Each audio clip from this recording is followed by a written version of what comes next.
Guys नमस्ते, कैसे हैं आप सब? So welcome to my next YouTube video. हमने अपनी पहली वीडियो में डिस्कस करा था कि जर्मन का सिलेबस, सीयूटी पीजी जर्मन का सिलेबस एंड मैंने उस वीडियो में बोला था कि नेक्स्ट वीडियोस में हम इसके टॉपिक्स हम डिटेल में गो थ्रू करेंगे, लाइक डिटेल में हम समझेंगे। तो इसलिए ये वीडियो मैं बना रहा हूँ ताकि मैं आपके सारे कंसेप्ट्स क्लियर कर दूँ। तो आज हम स्टार्ट करेंगे लिटरेचर से and in German you can also say literature. सो आज हम स्टार्ट करेंगे लिटरेचर से एंड लिटरेचर में सबसे मेन जब भी आप लिटरेचर स्टार्ट करते हैं ना, तो लिटरेचर में सबसे मेन बात आती है इपोखन की। अगर आपने मेरी पहली वीडियोस देखी होंगी मतलब पहली वीडियो देखी होगी तो आपने उसमें देखा होगा कि मैं उसमें इपोखा के बारे में बता रहा हूँ जो बहुत इंपॉर्टेंट है। लाइक इपोखा मतलब टाइम पीरियड्स। जैसे जर्मन लिटरेचर में हमारे पास बहुत सारे टाइम पीरियड्स थे एंड उसी टाइम पीरियड्स में अलग-अलग उनके राइटिंग स्टाइल्स थे, अलग-अलग ऑथर्स थे, अलग-अलग फेमस वर्क्स थे एंड उनके पीछे रीज़न्स थे कि ये वाला टाइम पीरियड क्यों आया, राइट? सो ऐसे ही हमारे पास जर्मन में इपोका है एंड इसे समझना आपके लिए बहुत ज़्यादा इम्पोर्टेंट है, ठीक है? तो जब भी आप लिटरेचर आप अपनी स्टार्ट करेंगे, अपनी मास्टर्स में भी स्टार्ट करी हो या बैचलर्स में भी स्टार्ट करी होगी किसी ने, तो उन्होंने देखा होगा कि उन्होंने इपोखन से ही स्टार्ट करी होगी अपनी लिटरेचर की जर्नी, राइट? तो आज हम भी लिटरेचर स्टार्ट करेंगे।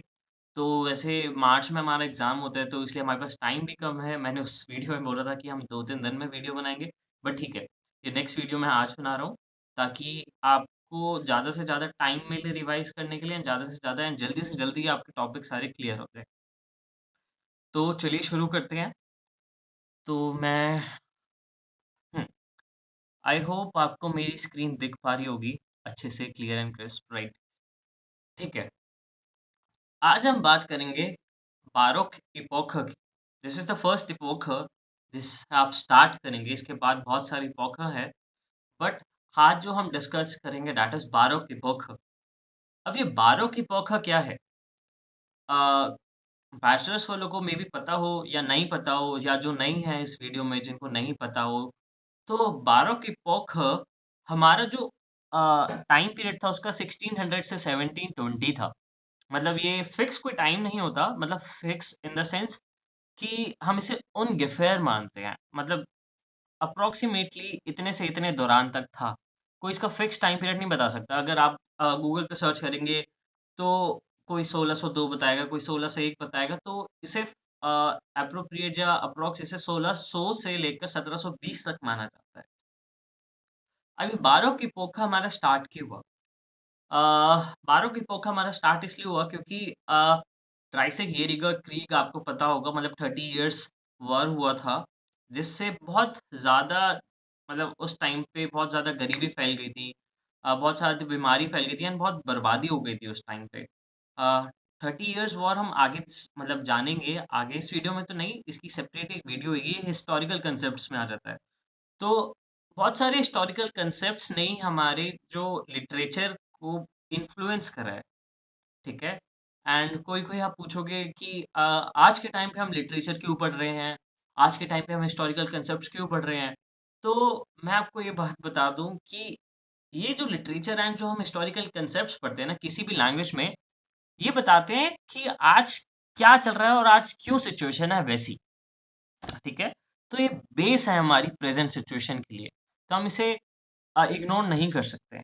एंड जब जैसे-जैसे आप इसे आगे पढ़ेंगे ना, जैसे-जैसे जो आप सारी पॉकिन को आगे पढ़ेंगे तो आपको समझ आएगा, अरे! ये तो आज भी ऐसा हो रहा है, ये तो मतलब उस टाइम भी ऐसा था और आज भी वैसा हो रहा है। तो आप जैसे-जैसे आगे पढ़ेंगे आपको समझ आता रहेगा, ठीक है? तो जो 30 इयर्स वार हुआ था उसको जर्मन में कहते हैं ड्राइसिग-येरिगर क्रीग। तो जो 30 ईयर वार हुआ था उसकी वज़ह से उस टाइम पे बहुत ज़्यादा बीमारियाँ फैलने लगी थी, बहुत ज़्यादा तबाही मच गई थी, बहुत ज़्यादा गरीबी आ गई, ठीक है?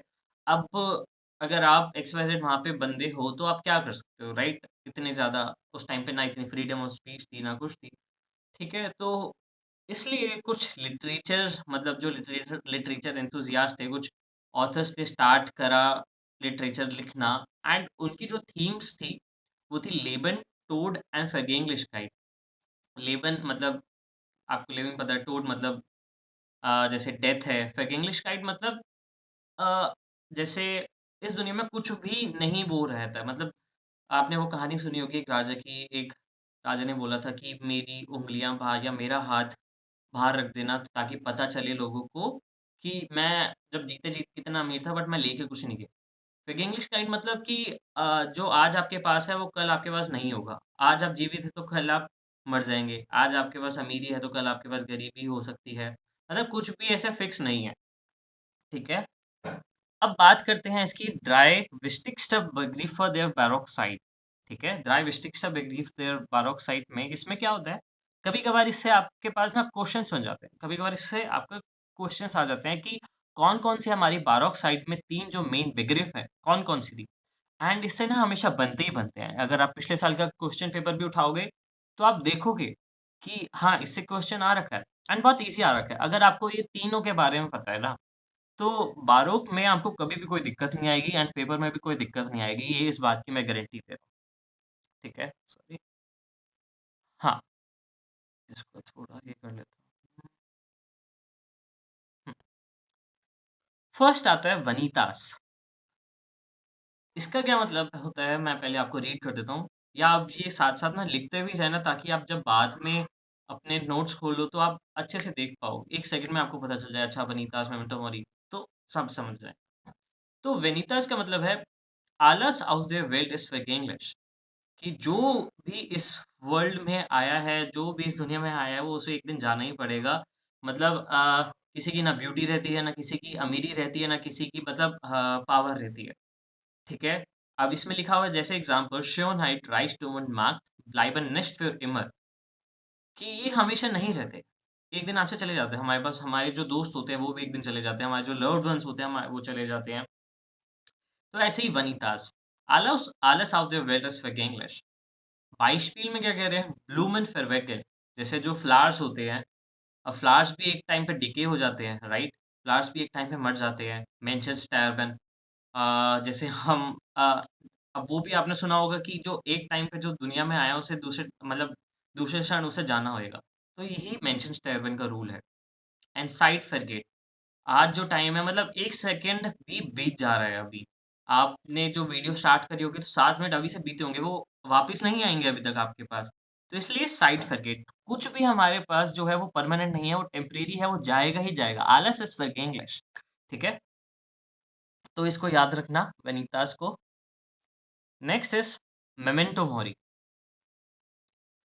मेमेंटो मोरी का मतलब है पहले मैं रीड कर देता हूँ। Gedenke, dass du sterben musst। मतलब ये आपने कभी नहीं भूलना मेमेंटो मोरी आपसे ये कहता है कि ये आपने कभी नहीं भूलना कि आप तो बहुत अमर हैं, आप कभी नहीं मरेंगे। नहीं, ये आपने बिल्कुल नहीं भूलना कि आप नहीं मर सकते, आप मरेंगे ज़रूर, आपकी डेथ निश्चित है। आप इस दुनिया में आए हैं, नेचर का रूल है, आप जाएँगे ज़रूर।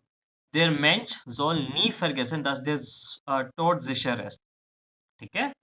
Der Mensch soll nie vergessen, dass der Tod sicher ist। तो मेमेंटो मोरी आपसे ये कह रहा है ना कि आप अगर आए हैं तो आपको जाना भी पड़ेगा, डेथ एक निश्चित है, आपको जाना पड़ेगा, ठीक है? तो मेमेंटो मोरी ईज़ी था, फर्स्ट भी ईज़ी था, सेकंड भी ईज़ी था। अगर कुछ नहीं समझ आ रहा है तो आप मुझे एक बारी कमेंट बॉक्स में अपने कमेंट्स भी ड्रॉप कर सकते हैं एंड अपनी वरीज़ क्या कहते हैं उसे, क्वेश्चन भी ड्रॉप कर सकते हैं, सजेशन भी ड्रॉप कर सकते हैं, ठीक है? एंड फीडबैक भी ड्रॉप कर सकते हैं ऑब्वियसली, ठीक है? नेक्स्ट आता है कार्pe diem। कार्pe diem का मतलब नुत्ज़र den Tag। मैं पहले रीड कर देता हूँ, फिर मैं इसको समझाऊँगा। Man soll das Leben genießen, solange man lebt। ठीक है? कार्pe diem आपसे ये कह रहा है कि अगर आप इस दुनिया में आए हो ना, तो आप इस दुनिया को मतलब अच्छे से जियो। अपना हर क्षण अच्छे से जियो, अपना हर मोमेंट अच्छे से जियो। प्रेज़ेंट में रहो, मतलब ये मत रहो कि बहुत वरी है, मतलब ये कह रहा है कि आप अपना जो मोमेंट है, आप अपना जो लाइफ़ है, वो अच्छे से जियो। मतलब ऐसे कुछ ज़्यादा टेंशन-वेंशन मत लो, तो बिना वरी के अच्छे से जियो, ठीक है? जब तक आप जी रहे हो, अच्छे से जियो। डेथ तो निश्चित है, वो मेमेंटो मोरी ने बोल दिया। बट उसके बाद ये भी कह रहा है, कार्pe diem क्या कह रहा है आपको कि आप अच्छे से जियो, बिना कुछ वरीज़ के, जब तक आप जी रहे हो, अच्छे से जियो, ठीक है? तो ये 3 जो मेन पॉइंट्स थे बारोक के, ये इम्पोर्टेंट है। मैं अभी भी कह रहा हूँ, वानितास हालास of their belt is speaking English, कुछ भी नहीं रहता आपके पास, सब चला जाता है। नेक्स्ट इज मेमेंटो मोरी, मतलब मेमेंटो मोरी का मतलब है एक जो आपके पास फीलिंग है वो आपकी आपको जाना पड़ेगा, आपकी डेथ निश्चित है। कार्पे डिएम मतलब नुत्सा दिन टाग, अपने जो डे को यूज़फुल बनाओ, अपने मतलब जो मोमेंट्स है उसको यूज़फुल बनाओ और अच्छे से जियो जब तक आप जी रहे हो, ठीक है? अब बात करते हैं दी Sprache बारोक, मतलब जो लैंग्वेज थी बारोक में, जो लिटरेचर जो एंथुसियास्ट थे, जो वहाँ तब के बारोक के ऑथर जो यूज़ करते थे, जो Sprache वो कैसी थी? ज़ेयर कुंस्टvoll मतलब वेरी आर्टिस्टिक थी, मतलब बहुत आर्टिस्ट में यूज़ करते थे। कैसे आर्टिस्टिक वे में यूज़ करते थे? मतलब बहुत सारी पिक्चर्स होती थी, मेटाफर होते थे, गीगनज़ेशन होते थे, मतलब अपोज़िट, लाइक ऑफ्ट फायरिश एंड एंड्स, मतलब बहुत थोड़ा सेलिब्रेट वाली होती थी एंड थोड़ा बहुत सीरियस होती थी, ठीक है? मतलब ऑफ्ट का मतलब है ऑफ़न, राइट? ऑफ़न का मतलब तो आप सब समझते ही हैं। तो स्प्राखा क्लियर है, बहुत कुंस्टफुल होती थी, बिल्डर्न का बहुत यूज़ होता था, मतलब फ़ोटोज़ का बहुत यूज़ होता था और क्या कहते हैं मेटाफर का और गीगनज़ेशन का। गीगनज़ेशन मतलब अपोज़िट सेंटेंस, राइट? अगर नेक्स्ट इज़ बिलीव्ड थेमन। बिलीव द थीम है। ये भी कभी-कभार वो पूछ लेते हैं कि आपके जो बारोक में आपकी जो थीम्स कैसी थी? थीम्स मतलब कौन-कौन सी जो थीम्स थी वो उसपे ऑफ्ट लिखते थे वहाँ के ऑथर्स, बारोक टाइम के ऑथर्स कौन-कौन सी जो थीम्स थी उसपे लिखते थे? सो फर्स्ट इज़ टॉड उन vergänglichkeit, टोड क्लियर है डेथ एंड vergänglichkeit मैंने आपको पहले ही बता दिया था ऊपर, तो आप देख लेंगे। क्रीग उन लाइट, क्रीग का मतलब आपको पता है, लाइट का मतलब होता है मतलब सफरिंग्स। गॉड उन रिलिगियोन मतलब भगवान एंड रिलीजन, लीब ऑन श्योनहाइट ये भी आपको पता है, लेबन ऑन गेनोस ये लेबन एंड गेनोस आपको लास्ट में बता ही दिया था कार्पेटियम में, राइट? सो ये आपकी जो थीम्स है इससे ऊपर क्वेश्चंस आ जाता है अलग अलग इपोखन का कि कौन कौन सी जो थीम्स थी या कौन कौन से जो इपोखन है वो किस थीम से रिलेट करते हैं या कौन सी थीम्स कौन से इपोखा की है, तो आपसे ऑफ क्वेश्चन पूछा जा सकता है, तो आप ये याद कर सकते हैं और ये इजी है याद करना अगर आपने वो अच्छे से समझ लिए 3 पॉइंट। कौन-कौन से? वनीतास, कार्पेडियम एंड मोमेंटो मोरी, ठीक है? तो अभी तक यहाँ तक क्लियर है, आई होप सबको क्लियर होगा। अगर कुछ भी अनक्लियर लगता है, अगर कुछ भी आपको क्लियर नहीं लगता है ना, तो प्लीज़ आप कमेंट बॉक्स में मुझे क्वेश्चन ड्रॉप कर देना, मैं आपको वहीं पे आंसर कर दूँगा। जिस टाइम आप क्वेश्चन ड्रॉप करोगे मैं ट्राई करूँगा कि मैं आपको 1 या आधे घंटे तक वहाँ पे उसका आंसर ढाल दूँ, ठीक है? एंड हाँ, आप वो भी कर सकते हैं कि आपको कैसी लगी वीडियो। एंड हाँ, बारोक जो पीपल थे वो गॉड और रिलीजन को बहुत मानते थे, रिलीगियन सॉरी, ठीक है? भगवान और जो उनका रिलीजन था वो उसको ऊपर रखते थे। Next is डिस्टर। डिस्टर मतलब बिकांट बारोक डिस्टर। डिस्टर का मतलब जिसको नहीं पता है या उसको नहीं पता मतलब इसका मतलब आप ऑथर ही समझो, ठीक है? वहाँ के फेमस राइटर्स ये समझ लो। तो फेमस राइटर्स आप देखो यार ये तो आपको रटना पड़ेगा। आपको हर इपोखन का ये डिस्टर और या ऑटोरेन आपको रटना पड़ेगा। तो first is Andreas Gryphius, next second is Paul Fleming and third is Martin Opitz. इतना क्लियर है? आप एक काम कर सकते हो, आप एक लिस्ट बना सकते हो हर इपोखा की डिस्टर्स की या ऑटोरियन की या ऑथर्स की। तो आप वहाँ पे लिस्ट बना के जैसे आपने लिख दिया आंद्रियास ग्रिफियस, तो इसके आपने 3 वर्क लिख लिए, पाउल फ्लेमिंग के 3 वर्क लिख लिए, मार्टिन ऑप्टिस के 3 वर्क लिख लिए, तो आपको ये सब रटना पड़ेगा। मैं इसके कोई तुक्का नहीं है या इसका कोई वो नहीं है मतलब ट्रिक नहीं है जिससे आप इसको अच्छे से वो कर पाएँगे, क्या कहते हैं, लर्न कर पाएँगे, तो इसे रटना ही पड़ेगा। एक टिपिकल Gedanke बारोक साइड की ये होती है, मैं आपको एक रीड कर देता हूँ, इससे भी सीधा-सीधा आ जाता है क्वेश्चन कभी-कभार। Der Mensch lebt zwischen Himmel und Erde, zwischen Freude und Leid, zwischen Leben und Tod। अब इसका क्या मतलब हुआ? ये कह रहा है कि जो एक मेंश है, वो 2 साइड्स में खड़ा होता है। एक साइड लेवन है, एक साइड टोड है, एक साइड मतलब खुशी है, एक साइड सफरिंग है। उसका मतलब ये कह रहा है। अब जैसे इधर भी लिखा हुआ है, auf der einen Seite ist das Leben, Freude, Liebe, Schönheit, Reichtum, Natur, Feiern। इसका मतलब आप सबको पता होगा, बहुत ईज़ी वर्ड्स है जर्मन के मतलब E2 वाले वर्ड्स हैं। और नेक्स्ट में बोलता है der Mensch möchte glücklich sein und das Leben genießen। But auf der anderen Seite, but on the other side is टोड, क्रीक, क्रांकन, लाइट, आर्मुड, फेगिंग्लिशकाइट। तो ऊपर क्या बोला था? जैसे एक चीज़ आई थी ना, उसमें मैंने बोला था गेगनज़ेट्स, तो यही गेगनज़ेट्स है। एक तरफ टोड है, एक तरफ लीबर है, ठीक है? एक तरफ लेबनगेनोस है, एक तरफ लाइड है। तो यही आपका मतलब है बारोक का जो गेटांक है कि एक साइड आप टोड में खड़े हो, एक साइड आप लीवर में खड़े हो, ठीक है? मतलब ज़्यादा उस पे फ़ोकस मत करना। तो यही इसका मतलब है। ये बहुत सारे लिख देंगे, जैसे आप कहीं गूगल या चैट जीपीटी करेंगे तो वो बहुत सारे लिख देंगे एंड वो आप वो सारा लर्न करने लग जाएँगे। बट ऐसा नहीं है, मैं नहीं बोलूँगा सारा लर्न करो, जितना मैंने बोला उतना काफ़ी है। इससे ज़्यादा कुछ मत पढ़ना, इतना बारोक में बहुत काफ़ी है। काफ़ी क्या, ये बहुत ज़्यादा, मतलब यही इसमें से ही आएगा और नहीं आएगा बारोक में से, ठीक है? अ, अब जैसे उसका वो था ना, लास्ट में क्या लिखा हुआ है? "Darum denkt der Mensch im Barock so, ich bin heute lebendig, aber morgen kann ich tot sein." मतलब आज मैं ज़िंदा हूँ, बट मैं सुबह मर भी सकता हूँ। Also muss ich mein Leben bewusst leben। तो जो मुझे जो मेरा जो लाइफ है, मुझे उससे बहुत कैसे जीना है, व्यवस्थित लेबन करना है, मतलब थोड़ा एक्टिवली, थोड़ा अटेंटिवली, थोड़ा प्रोडक्टिवली, थोड़ा खुश होके, वही सारा आ जाता है जो आपने 3 पॉइंट्स ऊपर कर रहे हैं।